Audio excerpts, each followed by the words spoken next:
la Constitution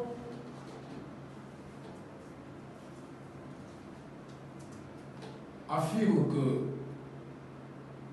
la République gabonaise, donc le Gabon,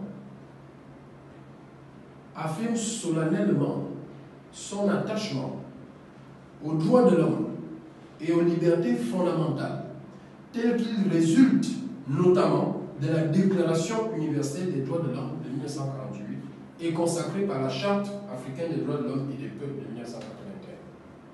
Ça veut dire quoi? Lorsque le Gabon réaffirme son attachement dans sa constitution, dans le préambule de sa constitution, ça veut dire que ces textes-là ont une valeur constitutionnelle. C'est ce qu'on appelle dans le jargon technique le bloc de constitutionnalité.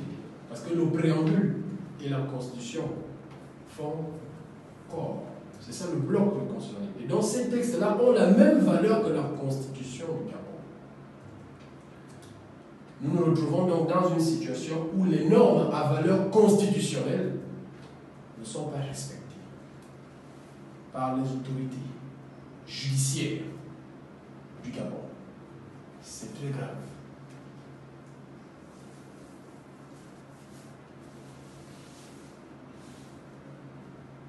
J'ai saisi le procureur de la République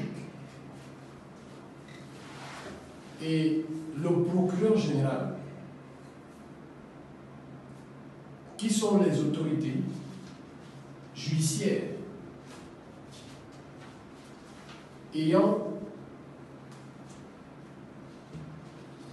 la responsabilité de conduire les enquêtes qui se font dans leur circonscription. Parce que le Code de procédure pénale indique que le procureur général et le procureur de la République ont pleine autorité sur les officiers de police judiciaire, donc sur toutes les unités de police judiciaire. Autrement dit, le procureur de la République et le procureur général, selon les cas, sont les supérieurs hiérarchiques des officiers de police judiciaire. Et donc, lorsqu'une enquête judiciaire est en cours ou est en train de se faire, c'est sous le contrôle du procureur de la République et du procureur général qui doivent donc à ce moment-là s'assurer de ce que non seulement l'enquête qui devrait aboutir sur la manifestation de la vérité se déroule correctement, mais ils doivent également s'assurer que tout est fait dans le respect des normes, dans le respect des droits et des libertés des individus. Et que donc, ils ne peuvent cautionner des violations manifestes de la loi parce que leur rôle aussi, c'est de faire respecter la loi.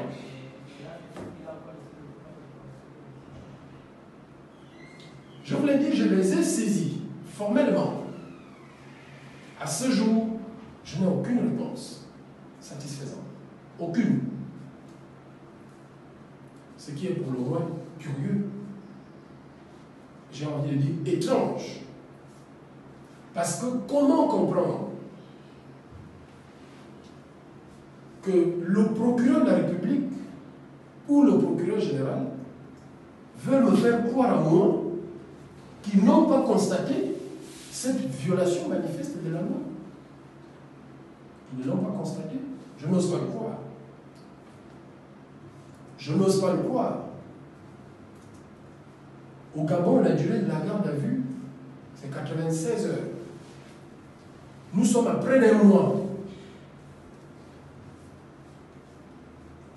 Et je l'ai fait remarquer, comme je vous ai dit, par courrier au procureur général et au procureur de la République, pour leur faire constater que les délais de la garde à vue sont largement dépassés. Et qu'ils devaient intervenir pour nous libérer purement et simplement. Purement et simplement. C'est donc l'occasion de rappeler, d'interpeller à nouveau le procureur de la République près le tribunal de première instance de Libreville et le procureur général près la cour d'appel judiciaire de Libreville de libérer M. El Ben Ali Mohamed. Parce que ce monsieur est un citoyen. Ce monsieur a droit à la protection de la loi, comme tout le monde.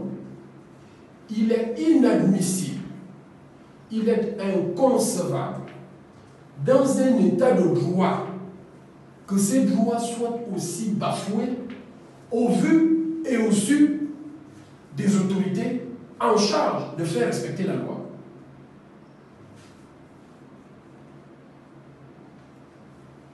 Je demande solennellement au procureur de la République et au procureur général qui ont autorité sur les officiers de police judiciaire, donc les unités de police judiciaire, de demander au P2 de libérer M. Ben Ali Mohamed.